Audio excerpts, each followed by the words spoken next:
Welcome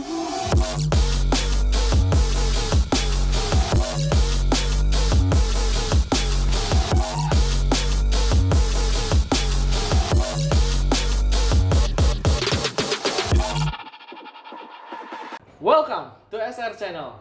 Dan kebetulan banget kita lagi di mana nih, Yos? Kita sekarang lagi di RC Moto Garage. Yes. Jadi hari ini agenda kita adalah membahas seputar hobi-hobi para rider di aksesoris ya, di apa nih? Aparel ya sebutannya ya, aparel ya. Helmet dan aparel. Ya, jadi kita sekarang udah langsung di hadapan kita ada Rainer sebagai pemilik sekaligus bisa dibilang konsultan nih ya, Ray ya? Konsultan pajak. Wah, kok jadi pajak? Bulan lagi. Boleh lah. Iya. Boleh lah. Jangan-jangan itu malah topik yang lebih menarik Oh nih. iya, gua rasa kita nggak perlu bahas helm deh. Mending harga helm itu kita lihat hitung secara pajak gimana. Harusnya gimana, berapa gitu Iya, ya? itu dia. Dari bosan banget itu. Oke. Jadi ini yang akan menjadi topik kita di hari ini. Oleh karena itu, Ray, kita nih udah mendapatkan kumpulan-kumpulan pertanyaan-pertanyaan dari para rider-rider di luar sana yang mereka ternyata ada selama ini ada keresahan, ada pertanyaan yang mereka ingin sekali dapat jawabannya seputar helm nih. Oke, seputar helm ya. Seputar helm. Kita ngomongin helm dulu nih. Helm dulu. Yes, Oke. ya jadi mungkin lo boleh kasih pertanyaan pertama nih dari para riders yang kita kumpulin. Nah, pertanyaan pertama nih ya. Apa sih perbedaan karakteristik helm? Ada kan keluaran Amerika, ada yang keluaran Eropa, ada yang Asia. Nah, bedanya apa sih sebenarnya helm-helm itu? Oke, basically sih perbedaan masing-masing region itu kita sebutnya kayak kita ambil contoh merek Shoei lah ya. Shoei itu ada keluaran untuk region Asia, ada keluaran juga untuk Europe, ada juga buat US. Tapi basically itu paling membedakan itu dari fitment. Paling utama dari fitment. Jadi katakanlah untuk Asia di mana rata-rata kepalanya semuanya round, bentuknya bulat. Round oval. Round, ingat gua round. Nah, dia ketika dipakai enak. Tapi ketika helm Asia ini lu pakai di orang bule yang pakai Europe gitu atau ya? Amerika yang katakanlah mereka kepalanya itu lebih banyak round oval atau oval, itu nggak enak. Bisa kelonggaran. Jadi masalah bentuk tengkorak kepala ini ya? Betul. Dari IPS-nya ya. IPS itu dalamannya helm. Dalam helm kan ada busa, ada IPS yang kayak gabusnya. Itu yang ngebedainnya. Bukan dari busanya. Busanya mah sama. Gitu. Jadi kalau lu beli helm buat ukuran Eropa, atau ukuran US, lu pakai di helm kita, sedangkan kita bulat, sedangkan malah mereka oval, lu pakai pasti lu kejepit sini ya. Itu yang dibilang mungkin Asian Fit sama Euro Fit itu ya. Itu dia, Euro Fit sama Asian Fit bener banget. Itu yang pertama. Yang kedua biasanya dari bobot. Rata-rata helm Eropa atau helm Amerika yang kadang-kadang jarang menggunakan sertifikasi Snell, itu mereka lebih ringan bobotnya. Justru dibanding lebih helm ringan ya? lebih ringan. Mereka juga nggak terlalu suka sama helm-helm berat. Gitu. Tapi katakanlah helm Jepang kayak Arai, Shoei itu rata-rata menggunakan Snell sebagai sertifikasinya salah satunya. Dan Snell itu setahu gua, ini mudah-mudahan nggak salah ya. Itu tuh ada minimum beratnya. Justru ada minimum beratnya ya? Dari Snell-nya dia sendiri ada minimum weight. Jadi lu nggak boleh di bawah, misalkan katakanlah nggak boleh di bawah 1.500 gram, nggak boleh di bawah itulah, jadi pasti berat. Sedangkan helm-helm Eropa kayak let's say AGV, Bell, terus Nolan, X-Lite segala macam pasti lebih ringan. Gitu. Ada pengaruhnya nggak ya kira-kira ya? Secara safety? Iya. Seharusnya enggak ya, karena kan masing-masing sertifikasi udah ketemu sendiri nih formulanya. Ini lu segini udah safety, udah dites benturan, dites jatuh segala macam, aman ya buat gue sih harusnya fine. Nggak ada beda di safety-nya. Cuman berarti kalau di Indonesia sendiri lebih sering laku berarti yang Asian Fit dong daripada yang Euro Fit ya. Betul banget. Oke. Nah, next nih Yos. Next. Pertanyaan kedua. Beda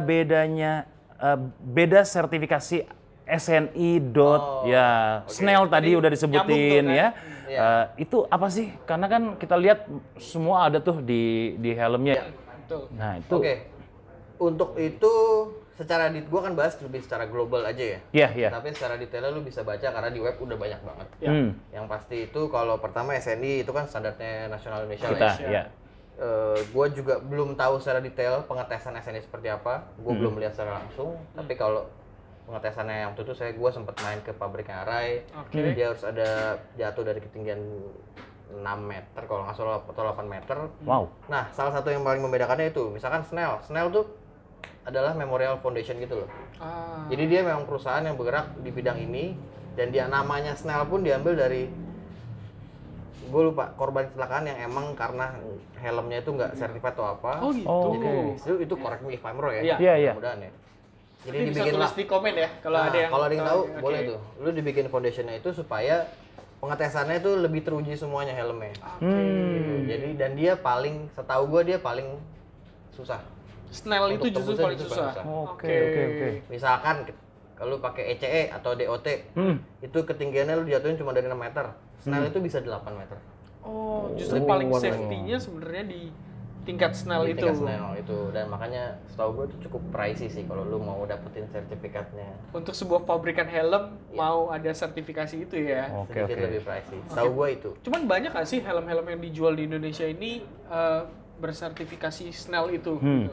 Lumayan untuk merek luar sih lebih Iya. tepatnya ya. Untuk merek luar setahu gue ada beberapa sih. Contohnya kayak Arai, Shui gitu. Ya dia Snell. Oh, Arai sama Shoei Arai rata sama Shoei setahu gua semuanya Snell. udah Snell. Setahu gue iya. Oke. Dan itu cukup berdampak nggak sama harga dari helm itu sendiri? Sertifikasi itu? So far sih enggak ya. Enggak ya? Menurut gua enggak ada tuh yang pernah ngejual helm ini lebih mahal karena dia udah sertifikasi gini-gini. Enggak ya? Enggak juga. Itu gua rasa udah jadi Standarnya bukan, gitu. udah jadi standarnya aja. Bukan menjadi satu hal yang bisa lu jual. Ini gua mahal karena sertifikasi gini-gini, enggak. Tapi itu sudah menjadi kebutuhan. Oke. Emang oke. lu harus sertifikasi ini. Bukan Oke. berarti lu bisa jual mahal, jual murah. Enggak.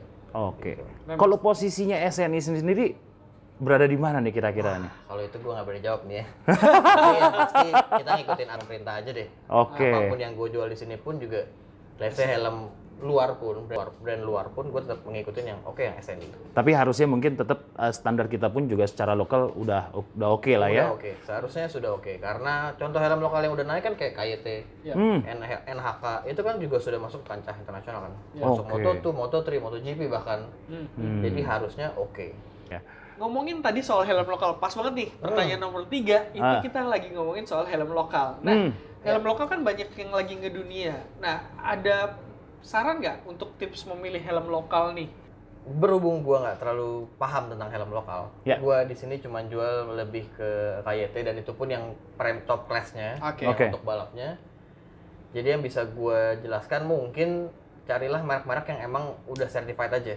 Kadang kan lu bisa lihat di pinggir jalan toko helm kecil atau toko helm gede jual helm kan banyak banget segala merek. Iya. Betul. Tapi kita nggak pernah tahu SN ini SN-SN atau enggak. Iya. Paling gampang gua rasa ada aja di Google. Oke. Lu bisa cek mungkin ya, gua nggak tahu ada website atau enggak, tapi kayaknya logika gua harusnya ada.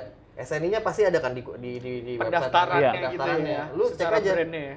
merek ini udah keluar belum SNI-nya, dan SNI-nya benar buat helm nggak? Apa jangan Iya, iya. SNI-nya buat kulkas? Kan beda lagi. Oke. Iya, benar, iya, benar, iya. benar, benar. Lu mesti cek itunya. Itu bisa jadi yang pertama buat gua certified-nya dari situ. Oke. Yang kedua ya mungkin lu bisa lihat dari bahan atau something lah ya. Lu bisa Oke. compare merek-merek yang udah ternama sama merek. Misalkan lu doyan banget nih sama motif yang ini. Ya. Tapi ternyata nggak certified atau enggak, kayak kok ngenyoy banget ya. Kok kayaknya nggak safety banget. Sebenarnya kan itu cuman awam. Ya. Iya, Lu pakai tangan pun sebenarnya ketahuan. Iya, iya, Apakah iya. ini busanya busa kulkas atau busa TV? Iya, iya, iya. Atau emang bener-bener styrofoam, styrofoam maksud gua. Apakah bener-bener styrofoam yang kayaknya, wah ini kokoh banget nih. Oke. Iya, iya, iya, iya. Itu sih yang menurut gua paling simple yang Iya, bisa iya. lu cek dari si kalau lu mau beli helm. Oh, nextnya aja lagi strapnya. Oke. Strapnya harusnya lu bisa lihat sih, kayak bener ini plastik banget nggak sih? Yang sekali lu hantem juga pakai tangan pun lu giniin hancur nggak sih? Ataukah bener-bener si strapnya tuh strap yang bagus gitu? Lu biasanya bisa lihat deh. Waduh, iklan sedikit. Kebetulan air kita lagi kecil, jadi kita ada tukangnya. Gitu. Itu sih, beberapa paling gampang sih dari fisiknya seperti itu. Tapi untuk masalah safety sampai benturan segala macam kita emang nggak bisa lihat. Ya, nggak bisa ngapastiin sebelum kita mungkin lihat bener-bener barangnya. Makanya Betul. buat yang ngecek langsung mungkin bisa main ke sini ya. Buat kalau Bisa mau, langsung. mau ngecek langsung gitu loh. Iya, iya. Next Tapi yang- jangan lupa di sini ada protokol kesehatan ya, Betul, yang harus pasti. diikutin ya. Pasti kita lah. karena copot masker ini karena tadi kita udah dicek ya, Iya. udah cuci tangan, udah Cek di suhu. scan semuanya, jadi Iya. kita udah aman dan kita juga ada jaraknya. Ada jarak social distancing. Gitu. Oke, berarti pertanyaan yang keempat ya. Ya. Bro Ray. Yes. Jadi ada pertanyaan nih, helm dari bahan apa dan fitur apa yang selalu direkomendasi ini? Karena misalkan contoh ada quick release untuk apa? Ya untuk strap ya, terus kemudian juga ada micro lock dan lain-lain. Nah kira-kira nih kalau sekarang tuh yang paling oke yang mana sih? Oke. Kalau gua kita bahas dari mana nih? Apa dari strap dulu, apa dari bahan dulu, atau dari tipe full face, half face, atau gimana nih? Boleh sesuai urutan tadi aja. Sesuai urutan tadi ya. Yang pertama kalau masalah full face dan half face, ini kadang juga jadi pertanyaan nih. Ya. Orang pakai half face atau open face ini aman ya sih? Betul. Itu baik banget yang nanya. Padahal kan banyak merek-merek ternama juga yang Yes. misalnya juga contoh kayak keluar. Arai, Iya. Shoei gitu ya. Hampir semua Iya. merek pasti keluar helm half face Iya. kan. Iya. Dan pada akhirnya gue kembalikan ke orangnya, lu kebutuhannya buat apa dulu? Lu mau balap ya nggak bisa pakai half face. Oke. Lu mau harian pakai half face, ya menurut gue oke. Karena di helm half face saat ini pun bahannya juga yang pertama dari bahan juga nggak jelek. Ya. Oke. Yang pasti dia minimum kalau merek branded atau yang sudah ternama sertifikasi SMI segala macam juga minimum pasti bahannya fiber termoplastik. Oke. Iya, iya, iya. Selain termoplastiknya pun di IPS juga sudah oke, dibikin dari pabrik segala macam. Iya. Terus yang kedua, nextnya pasti ada bahan lagi fiberglass. Oke. Itu biasa ditemukan di helm-helm brand premium. Jadi dia juga sudah oke, kualitas shellnya, kualitas styrofoamnya juga oke. Yang ketiga Oke. itu composite fiber. Iya, Composite iya, fiber iya. ini di helm-helm lain tuh banyak disebut kayak aramid atau apalah segala macam itu banyak. Iya. Dan yang terakhir yang karbon. Hmm. Nah itu sih pada akhirnya kembali aja fungsinya lu mau pakai buat harian, lu mau pakai buat balap, pakai buat touring Iya, iya, iya. gitu. Dan sorry satu lagi, untuk visornya sendiri pun helm-helm half face sekarang juga udah oke. Dia ada locknya. Karena Oh, karena nggak ada lock. bisa gampang ke. Nggak bisa gampang ngebuka. Oke. Jadi kalaupun terjadi amit-amit benturan nih, misalkan ini kaca nih. Iya. Biasa kan kalau helm-helm lokal yang udah lama begitu lu buka terus ada polder dikit, ceklok. Klak. Iya, Iya, iya. iya, benar. Nah, kalau ini enggak, ketika ketutup, lu ada benturan dari bawah pun, misalkan lu kepala gini, set, dia kan ngelok. Dia nggak bisa kebuka. Jadi sebenarnya masih ketahan juga sama kacanya tadi itu ya? Masih. Oh, Itu rata-rata fitur itu di helm keluaran kapan? Itu rata-rata mungkin udah di up to 2015-an lah ya. Oke, Tapi oke, di oke. merek-merek tertentu. Sekarang Oke. sih hampir semuanya udah ada. Hampir, Oke. hampir ya. Semuanya. Gua Tapi, bilang semua. tapi berarti itu yang harus dicek oleh bro-bro di luar sana ya. Apakah helm mereka half face-nya itu udah ada fitur itu ya? Yes. Dengan ada harusnya lebih aman gitu ya? Harusnya lebih aman. Dan yang berikutnya lagi dari bahan si visornya. Oke. Lu juga bisa lihat bahan visornya yang sertifikasi nggak jelas, yang abal-abal. Lu giniin pun kayaknya bakal pecah ya, krak. Oke. Gitu. Dan pecahnya pun bukan pecah yang kebelah, udah loh beres, tapi pecahnya Iya, tuh iya, berkeping-keping gitu. Itu kan nggak boleh. Oh, itu bahaya Oke, banget oke. ya kalau Bahaya sampai banget. Parah. nancep ya. Parah. Iya, iya, Itu yang harus, itu satu lagi yang lu perhatikan kalau lu mau beli helm lokal. Yang ketiga, Oke. tadi yang gue balik lagi. Visornya tadi ya. Visornya. Kalau mau yang oke, bahannya ya polikarbonat. Oke. Setahu gua polikarbonat itu salah satu bahan untuk bikin kaca pesawat terbang. Oh, Oke. enteng tapi Enteng dan kuat tapi ya. rigid, kuat, nggak akan pecah. Kalaupun emang pecah, remuk, itu ya remuk doang, tapi nggak sampai perang gitu. Oh iya. Itu beberapa hal yang Wah, mungkin horor nggak tuh ya, semua Yes, ya. tahu. Kalau tiba-tiba sampai Aduh. itu, aduh. Asli, Parah. itu ngeri banget. Tapi ini gua udah menggunakan motor juga udah lebih dari 10 tahun dalam kehidupan gua. Tapi gue juga baru tahu nih fitur seperti ini nih. Iya. Karena gue juga punya helm yang mungkin udah gue beli lebih dari 5 tahun yang lalu. Karena masih looknya masih oke gitu ya, gue rawat. Gue pikir masih aman-aman aja gitu ya. Ternyata ada fitur tambahan sekarang yang membuat lebih aman lagi ya. Ya, semakin tahun kan dia modif terus, ya. Upgrade terus. Berarti ternyata helm nih kayak mungkin gadget juga kali ya. Kita harus mengikuti perkembangan yang ada, upgrade Karena lagi, pasti dari upgrade. setiap pabrikan pasti ada R&D-nya Itu yang dia. itu gitu Betul ya. Ya. Pasti ada lagi upgrade dan lu sebagai customer juga baiknya sih jangan cuma terima aja. Lu juga kasih kayak pertanyaan yang kritis. Wah, ini kalau gue pakai Alves, kalau gue amit-amit jatuh gimana ya? Dan gue kan dengan senang hati jelasin, yang sekarang lu beli yang ini udah ada locknya, ini udah aman. Atau gue mau pakai buat apa nih? Buat touring nih misalkan. Oh, lu buat touring gue kasih lu yang bahannya yang medium deh. Karena touring lu pasti jarak jauh. Iya, Gue iya. kasih lu bahannya yang fiberglass. Lu mau pakai buat harian, buat kantor-kantor aja dari rumah kantor, oke udah. Gue kasih lu yang mungkin yang entry levelnya, yang bahan termoplastik yang ringan, yang emang enak buat dipakai harian. Kan beda-beda. Lu nggak bisa, fungsinya. Lu nggak bisa helm balap lu kasih yang masih termoplastik, nggak boleh. Iya. Nggak bisa. Itu baru dari bahan ya, baru dari full face, half face, sama baru dari bahan. Kita belum bahas tadi strap. Kan banyak banget tuh macem-macem ya. Tadi ada microlock, ada double daring atau apa. Nah, mungkin kan teman-teman di sana belum tahu nih, taunya mungkin double daring karena kan balap semuanya pakai itu. Jadi betul banget. Sampai terkadang helm harian pun pakai double daring. Nah, sebenarnya milihnya gimana tuh? Milihnya sih simple. Balik ke penggunaan lagi. Namun sekarang tuh kayak kan lagi maraknya tuh zaman helmet lovers nih. Lu pengennya satu helm ada spoiler, kacanya flat, bisa double D-ring, iridium lagi, warnanya iridium, lu bisa pakai tear off, pakai segala macam. Ya pokoknya penting satu helm tuh keren. Tapi GP balik banget lagi, gitu ya. GP banget. Tapi balik lagi kegunaan, ya buat apa? Tapi pada akhirnya itu selera lah ya. Kita nggak bisa memaksakan. Yang bisa kita lakukan sini cuma jelasin bahwa strap itu ada 4. Setahu gua ada 4. Itu yang pertama quick release. Kalau lu pernah dulu pakai helm, pasti pernah ada helm yang cuman lepas, dipencet langsung tarik. Tahu. Itu kan, jadi yang pasangnya jangan lupa Langsung klik ya. ceklek doang. Iya, kayak di iklan tuh jangan lupa diklik. Nah, itu tuh diklik itu tuh namanya tadi gua bilang apa? Quick release. Quick release. Yang kedua itu microlock. Microlock tuh gerigi. Yang ada trek. Krek. Itu pun setahu gua ada minimum krek-kreknya berapa kali. Oh, nggak boleh cuma sekali ya? Nggak boleh, ada seingat gua dulu pernah nemu helm apa yang cuman trek udah mentok. Sedangkan kalau di sertifikasinya seingat gua harus minimum 5 atau berapa, jadi krek. Gitu loh. Jadi gua nggak ngerti hitungannya gimana, tapi kurang lebih itu. Lalu yang ketiga itu double D-ring. Double D-ring inilah yang paling kuat. Dia tuh sistemnya kayak diikat. Jadi kayak lu masuk 2 lubang, lu balikin terus balikin lagi. Jadi ketika lu ada benturan atau ada tekanan ke bawah gimana pun, dia malah makin kunci. Dan ini wajib dipakai di helm race, balap. Ini wajib. Lu nggak pakai itu, ya lu nggak mungkin lolos nggak boleh masuk sirkuit kadang ya. Nggak boleh. Iya. Gitu. Tapi ya bukan berarti double D-ring ini nggak bisa dipakai harian, bisa-bisa aja. Cuman untuk copot ininya mungkin lebih ribet. Nah, itu banyak banget tuh omong yang repot lah, ini mah pakai ginian, saya mau yang klek aja.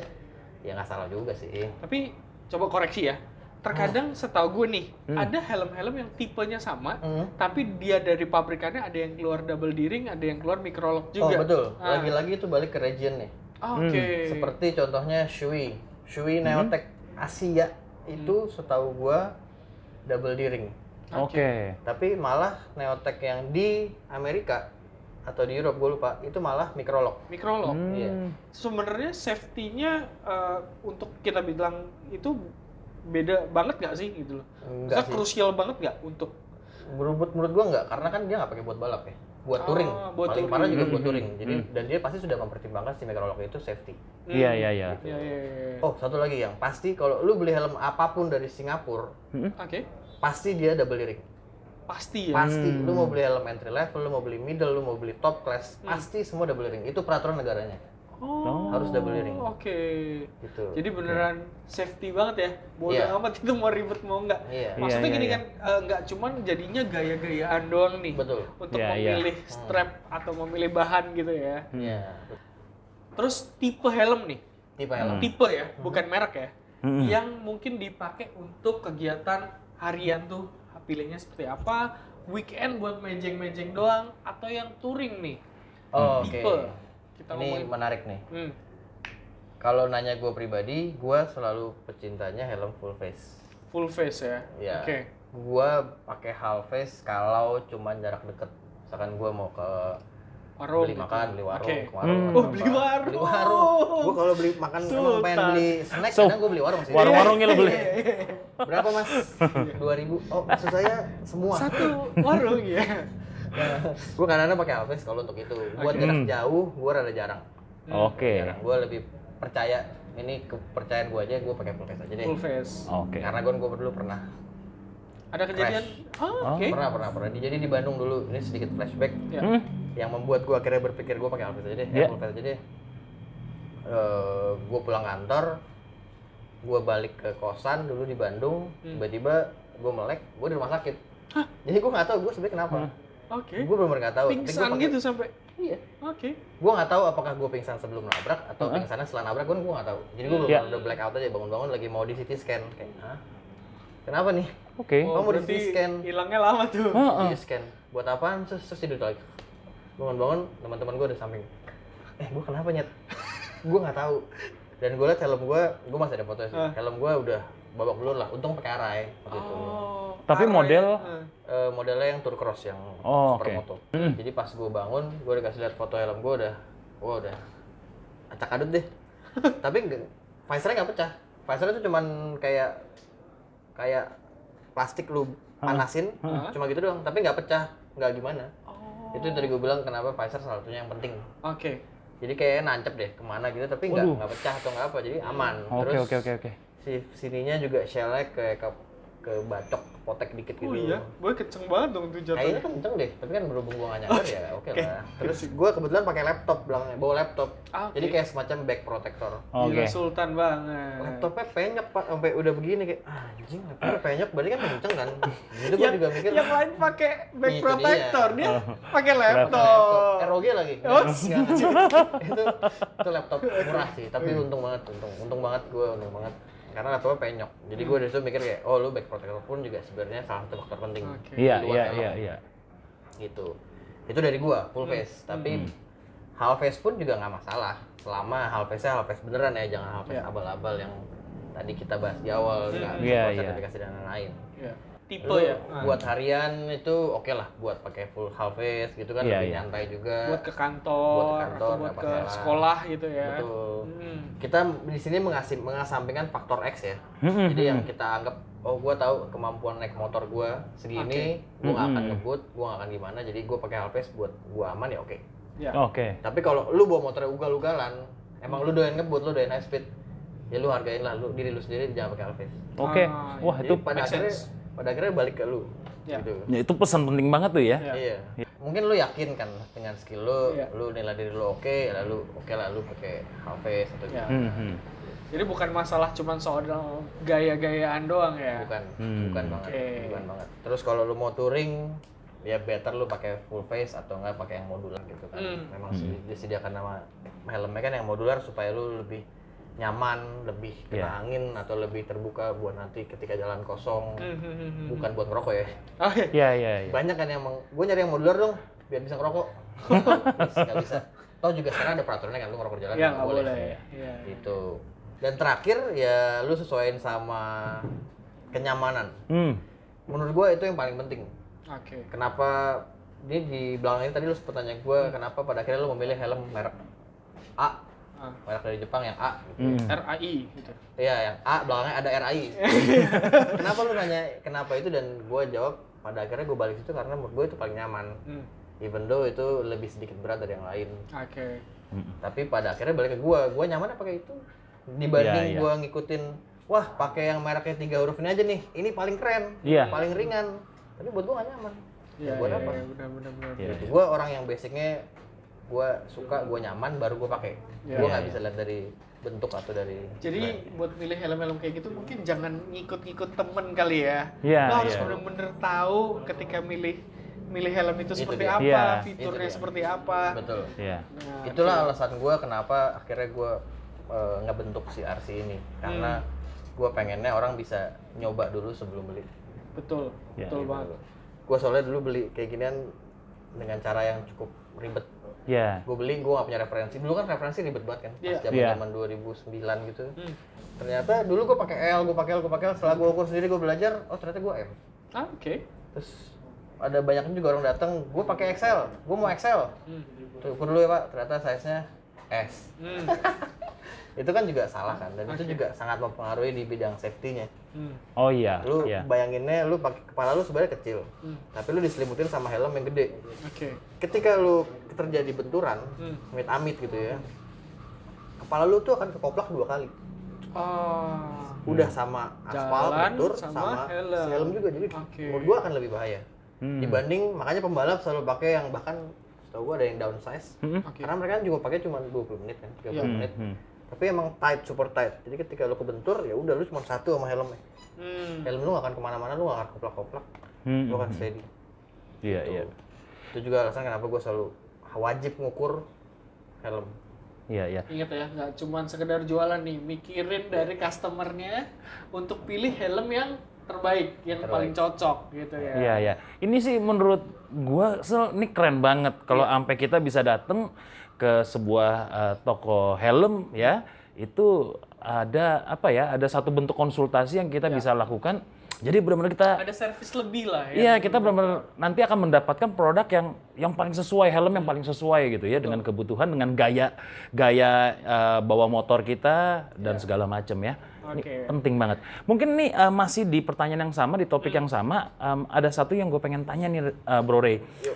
Sebetulnya karena gue belum pernah dapat infonya, sebetulnya ada nggak sih speed limit kalau pakai masing-masing tipe helm tersebut? Misalkan half face, mungkin lu pernah dapat rekomendasi dari mana gitu ya. Ternyata tuh kalau model half face tuh lu nggak boleh disarankan nggak lebih dari sekian speed gitu.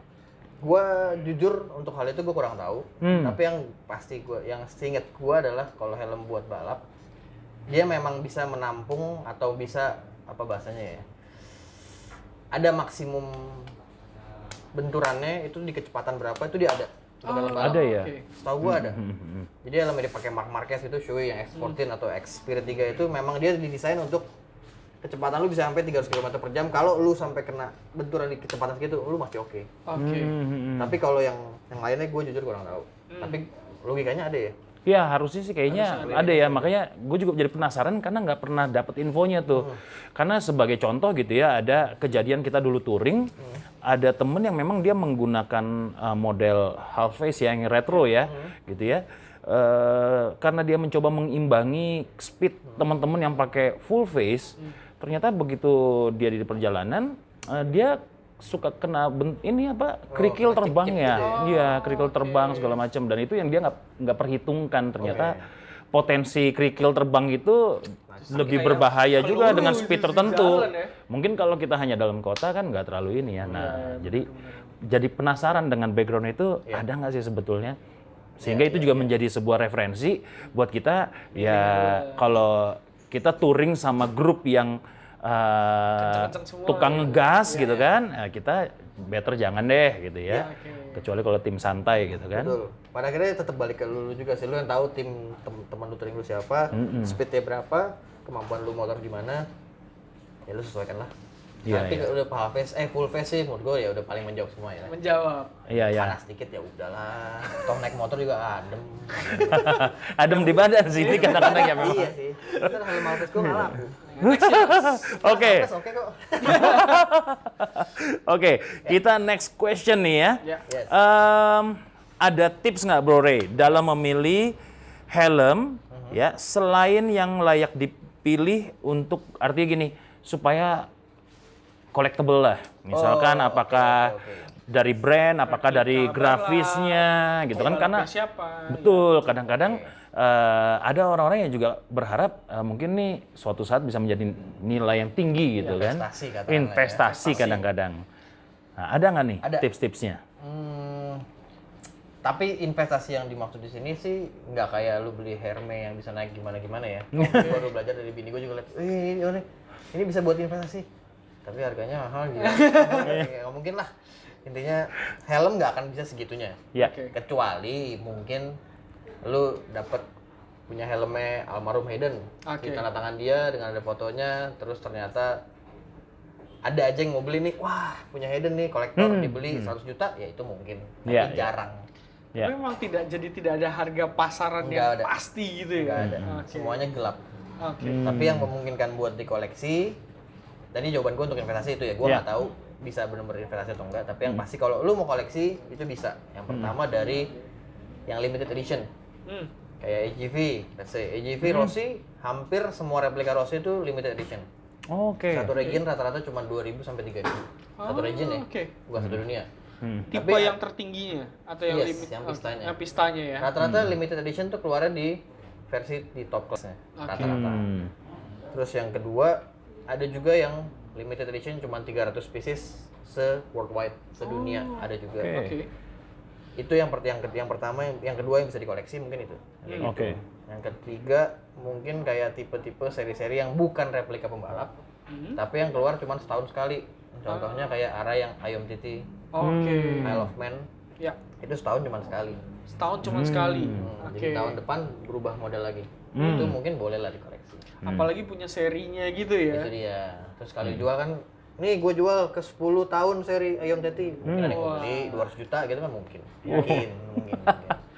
Iya. Itu sih 2 item kayak gitu. Paling yang ketiga ya helm-helm yang mungkin pembalapnya udah nggak ada, atau mungkin udah nggak balapan lagi, atau mungkin yang coraknya bagus. Oke. Udah, itu doang. Itu ya. Mungkin gini Yos. Gue pernah ada nih. Mungkin kalau kita lagi pergi ke event MotoGP atau misalnya lagi ada press conference di sini, kadang kan banyak banget tuh yang bawa helm untuk minta ditanda tangan. Iya. Nah, itu harganya bakal naik ya? Nah, banyak tuh. Menarik tuh. Iya. Nah, itu menarik sih. Logikanya naik ya. Tapi pada kenyataannya tergantung orang yang menilainya.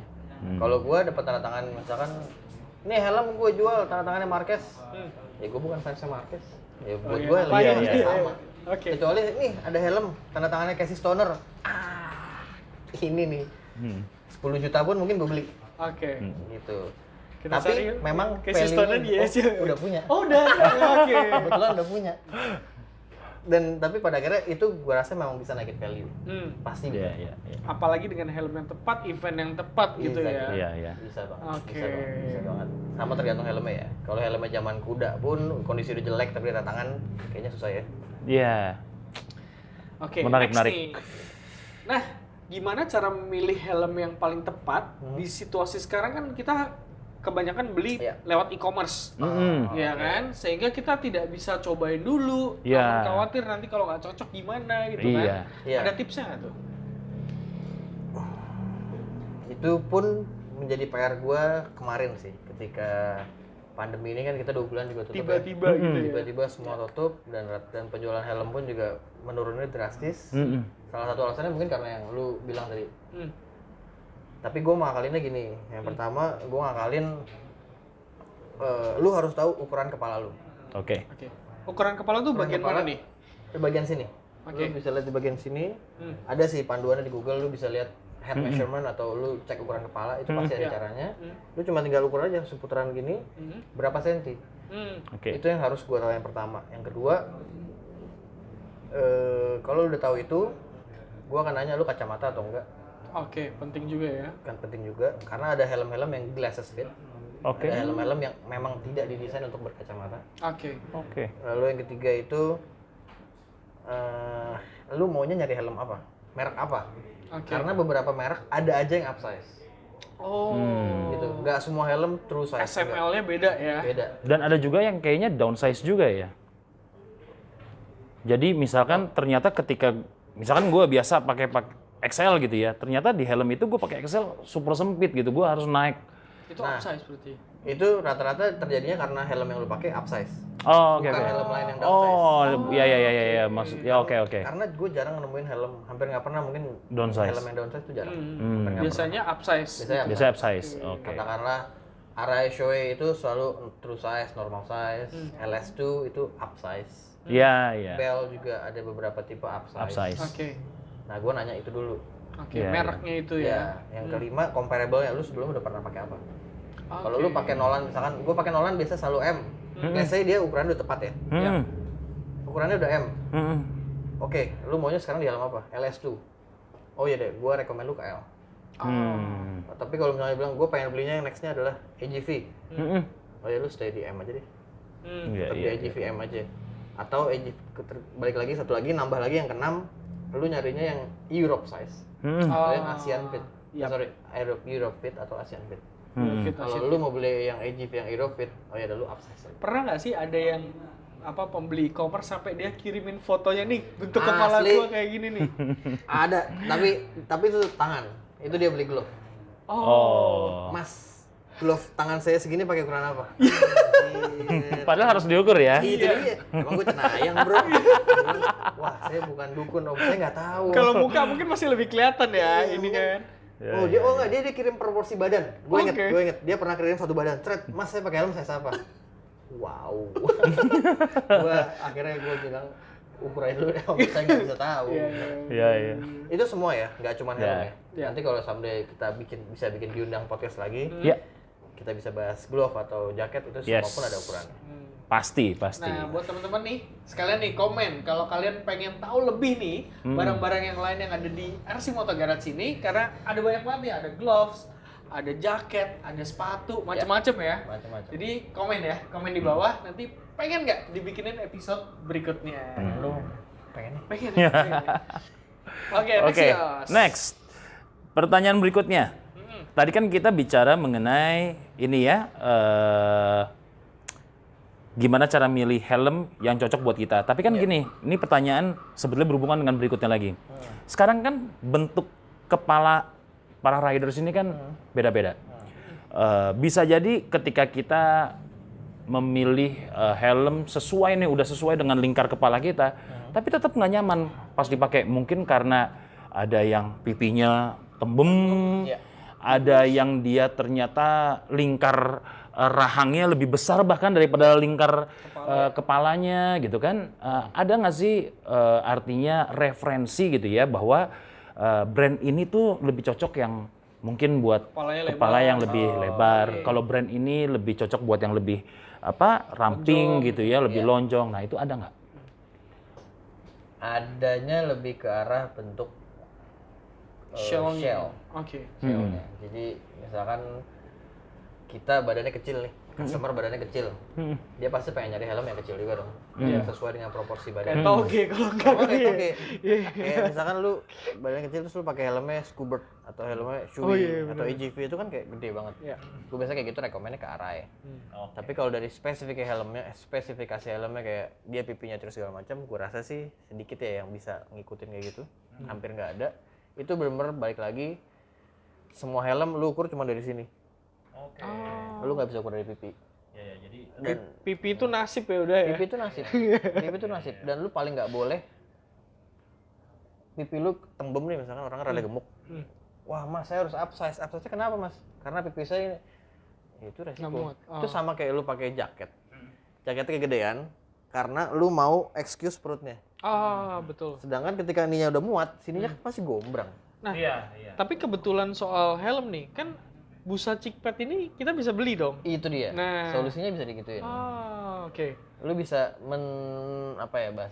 mengcustomnya dengan cara lu beli chickpadnya, lu beli helm itu yang size-nya sesuai, kayak let's say M, misalnya kita ambilnya medium, ininya sudah pas, tapi chickpadnya mungkin lu beli chickpad spare yang L atau XL, atau bahkan mungkin lu lebih ekonomis, papas deh busanya. Bisa juga. Iya. Tapi berarti Bro Ray tetap lebih merekomendasi mencocokkan lingkar kepala daripada pasti pipi yang lain ya. Pasti. Karena yang dilindungin kan pertama otaknya. Iya. Otaknya nggak bisa di macam-macam ini. Iya. Lu benturan geger otak itu kan semua dari sini. Nggak ada geger pipi soalnya. Nggak ada. Iya bener. Cuman memang pernah gue juga dulu Bro Ray menggunakan helm yang untuk lingkar kepalanya udah pas, tapi karena tadi busanya terlalu tebal, itu perjalanan dalam jangka waktu tertentu itu bikin sakit luar biasa, tapi itu juga jadi mengganggu proses riding kita. Betul banget. Gitu. Betul banget. Itu dia, paling lu antara either lu papas busa atau lu ganti chickpadnya. Oke. Karena yang ini lu nggak bisa excuse. Safety-nya lu nggak bisa lu main-mainin deh. Tips itu bagus. Pada akhirnya kembali ke masalah adalah yang kita Om Pep sempat 74 tau kan? Iya. Sempat campaign kan sama fake helmet sama say no to fake helmets. Say no to fake helmet. Itu pada akhirnya gitu juga sih. Sama aja masa lu lebih pilih helm fake sama lu pilih helm yang lingkar kepala nggak sesuai, mungkin mirip-mirip lah. Pada akhirnya menujunya mirip-mirip. Jadi utamanya adalah di fitment helm itu sendiri ya? Iya. Oke. Nah, terus helm itu punya jangka waktu penggunaan nggak? Misalnya kita pakai helm balap atau helm apa, jangan lebih dari berapa jam gitu misalnya. Kadaluarsanya atau Kadaluarsa bisa juga. Bisa kadaluarsa atau mungkin terlalu dipres selama berapa lama gitu? Setiap helm, setahu gua ada 5 tahun. Dia Oke. keluarin 5 tahun. Tapi pada kenyataannya sebenarnya setahu gua kalau lu rawat dengan baik, helm itu nggak pernah jatuh. Helm itu nggak pernah crash. Bahkan busanya selalu dalam keadaan baik, lu rawat, lu cuci dan segala macam, itu bisa lebih dari 5 tahun. Oke. Tapi kalau helm itu udah pernah sekali crash pun, dari jarak semeter pun sebenarnya harusnya ganti. Karena komponen partikel yang ikat itu udah berubah. Oke. Seperti itu. Tapi kalau gue sih main aman aja ya. Gue 5 tahun, ya udahlah 5 tahun. 5 tahun lu beli helm, katakanlah lu beli helm 10 juta untuk 5 tahun. Ya udahlah, setiap tahun lu bayar 2 juta kan udah cukup kan. Iya. Lu bisa buat beli helm baru lagi. Ya udah gitu. Yang kedua, untuk pemakaian itu setahu gue sih nggak ada maksimumnya. Selama size-nya cocok, nggak ada masalah. Oke, karena Cuman biasanya yang membedakan itu dari si kemampuan lu, kecapean badan lu aja. iya. Sehari, Iya. gue baca-baca di buku apa ya, lu sehari tuh kalau lu mau enjoy 200 kilo tuh udah maksimum. Iya, itu udah Sedangkan jauh kita kan, banget sih. itu jauh banget kan, sedangkan kita kan sehari bisa dari Jakarta sampai ke Malang. Gas saya terus itu udah 800 kali tuh. Iya, benar-benar. Tanpa pedulin badan, capek enggak, tapi ntar tinggal istirahat, besoknya teler. Iya. Benar. Tapi ini agak sedikit mengembangkan dengan topik yang sama. Kalau untuk sekarang kan kita lihat dari modelnya aja kan helm-helm full face ini kan seolah-olah seperti di depannya pun juga udah diatur sirkulasi udaranya dan segala macam. Tapi dengan masa pandemik ini kira-kira tetap nggak sih kita perlu menggunakan masker Di dalam helm. masker. Kalau gua pribadi tetap menganjurkan pakai masker. Karena kan yang sekarang WHO kan ngumumnya kan airborne. Iya. Jadi ventilasi itu kan ya intinya cuman filter kecil. Oke. Ya udahlah, gua rasa tetap pakai masker dalam helm udah cukup. Lebih baik. Lebih baik pakai ya tetap Gua sih ya. pakai. Jadi walaupun seperti seolah-olah kita lihat penampakannya saja udah sepertinya ada masker built-in di dalam helm itu tetap kita gunakan lagi ya. Dan menurut gua tetap pakai. Saran gua tetap pakai karena gua pun pakai. Gua parnoan. Asli. Kelihatan pas tadi juga baru datang kita langsung ditanya ya. Iya. Cuci tangan dulu, Cuci bro. tangan belum? Ditodong dulu. Pertanyaan terakhir nih, Bro Ray. Oke. Lu ada tips nggak perawatan helm yang bener tuh seharusnya seperti apa sih? Jadi akhirnya helmnya para bro di luar sana juga menjadi lebih awet. Kan udah helm mahal nih, harusnya ada perawatan biar lebih awetnya Iya. gimana? Ya. Oke. Yang pertama, helm setelah lu pakai jangan, apalagi lu pakai di cuaca Jakarta gitu ya yang keringetan, jangan langsung lu taruh terus lu taruh gitu aja. Apalagi taruh dalam kardus, jangan. Lu Apalagi mending- disarungin gitu Apalagi ya. sarungin, dikekep, jangan. Oke. Itu prinsipnya ya sebenarnya sama aja kayak lu baju abis lu keringetan lu pakai, lu taruh tapi nggak lu cuci. Jadi lu taruh aja. Nanti dia akan jamuran dan segala macam. Yang baiknya adalah lu taruh di tempat terbuka, kalau bisa lu angin-angin. Bukan dijemur ya. Oke. Lu nggak boleh jemur helm di bawah matahari langsung. Harus diangin-angin caranya. Walaupun dibalik juga nggak boleh. Nggak sebenarnya. boleh. Oke. Karena Posisi apa? biasa aja gitu ya. Posisi biasa aja. Lu buka gini, lu taruh aja. Ini kayak gini, taruh aja plek. Nggak apa-apa, kaca dibuka. Udah gitu doang, cukup sambil angin-angin. Ada kipas angin lebih bagus. Oke. Gitu, itu yang pertama. Habis dipakai jangan ditaruh di tempat tertutup, jadi biarkan dia angin-angin. Oke. Yang kedua, jangan pernah dijemur. Tadi yang kita bahas, jangan pernah dijemur, baik itu mau keadaan ketutup kayak, kebuka kayak, kebalik atau gimana pun, jangan. Karena sinar matahari itu UV. Selain UV kan panas, jadi dia kena EPS-nya. Styrofoamnya itu lama-lama bisa berubah komponen dan sebagainya, akhirnya malah entah mengerut, entah malah jadi ciut, entah malah jadi gosong atau apapun. Oke. Prinsipnya juga sama kayak lu naruh mobil kejemur tiap hari juga lama-lama warna pudar. Ini cuma warna, ini EPS bro, gabus. Ini nggak bisa. Yang ketiga, kalau emang lu udah ngerasa nih udah sering banget nih gue pakai tiap hari nih helm gue pakai, ya 2-3 minggu sekali cuci lah. Cuci busa dalamnya Cuci busa ya. dalamnya. Karena kadang begitu lu nggak lu cuci, apalagi abis bekas kehujanan ya. Yang paling bikin bau tuh sebenarnya abis kehujanan nggak lu apain. Oke. Dia tuh masuknya bahkan sampai sela-selanya. Oh, Jadi lu dari cuci si ventilasinya itu ya? Iya. Oke. Jadi lu dalam sela-sela IPS pun juga. Jadi ketika lu pakai, lu cuci busa, helm itu pasti terbau. Karena dia udah sampai dalam-dalam. Iya. Jadi bagusnya habis pakai kehujan-hujanan, Beli baru langsung lagi. lu kering. Iya, oh iya, Di bener. ar- Bersih motor garage. Atau kalau lu males banget nyucinya, ya lu bisa cari tempat-tempat cuci terdekat, tapi yang recommended.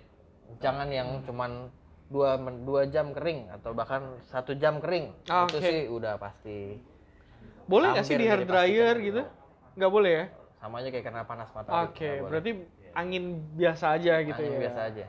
Gitu. Atau kita pun terima sih cuci laundry helm itu, tapi Nah, mending seminggu. gitu aja ya, daripada Kalau nggak mau susah-susah. repot, Kalau nggak mau repot ya Bawa boleh. ke RC RC Motor Motor Garage. Garage. Ya. Tapi gue punya story nih, ini kejadian sama gue sendiri.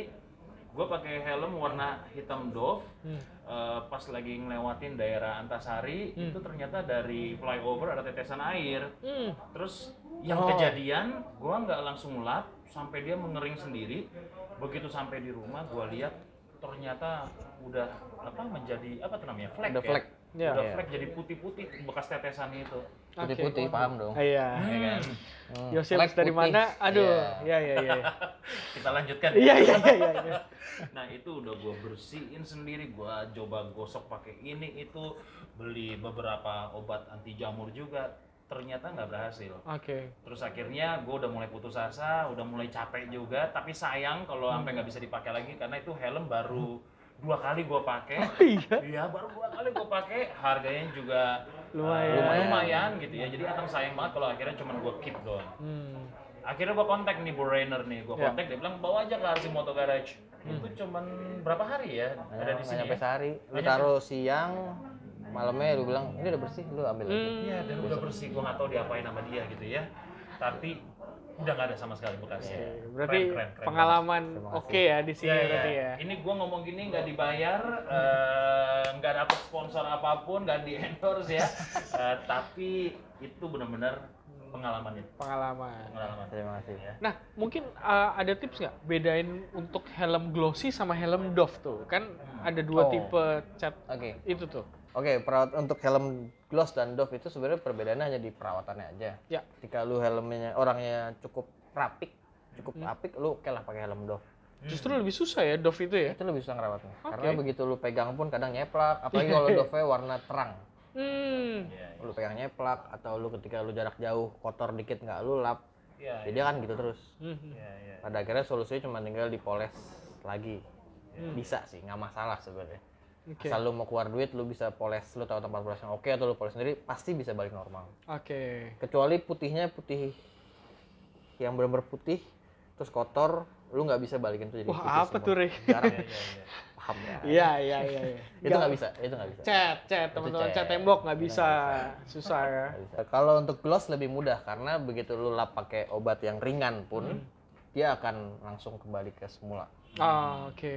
Itu lu mau lamain seminggu, 2 minggu pun nggak lu cuci, oke. Oke. Nggak masalah. Karena sekarang udah baik banget nih cairan-cairan semprotan poles-poles itu udah baik banget. Mulai Oke. dari yang Jadi 70.000, bisa perawatan sendiri juga bisa sebenarnya di banget. rumah ya. Bisa banget. Tapi sekali lagi kalau nggak mau ribet, Bawa bawa aja aja ke udah. sini. Iya. Ya, Nggak RC pusing lah. Motor Garage ya. Nggak pusing lah, lu bisa pilih paket cuci doang atau paket premiumnya bisa. Emang ada apa aja sih? Paketnya ada yang cuci normal, yang cuman cuci daleman dan light polish. Oke. Light polish sampai apa sih? Kayak coating gitu lah. Cuci Oh. semua sampai coating itu bisa. Itu aja sih. Kalau lu mau jorok atau enggak, balik lagi ke pribadi kita lagi. Oke. Kalau gua sih pasti gloss dong. Tetap gloss ya. Pasti gloss. Oke. Oke, kalau gitu. thank you banget nih Rainer, kita udah boleh ngobrol-ngobrol di sini. Banyak Kita sekali. belajar banyak banget ya Banyak banget. soal helm dari Boleh-boleh aja, gua udah dalam kehidupan anak motor tuh udah lebih dari 10 tahun, tapi ternyata banyak sekali informasi yang gue baru denger kali ini nih. Betul. Ya, jadi thank you banget Bro Terima Rainer. kasih juga. Ya, Terima gua kasih rasa banget juga sudah mau datang. para riders di luar sana juga sangat terbantu dengan informasi ini. Mudah-mudahan. Ya, so Dan jangan lupa komen, like, dan subscribe. Kalau kalian pengen nih kita nge-review barang-barang lainnya, tadi kan kita baru helm ya.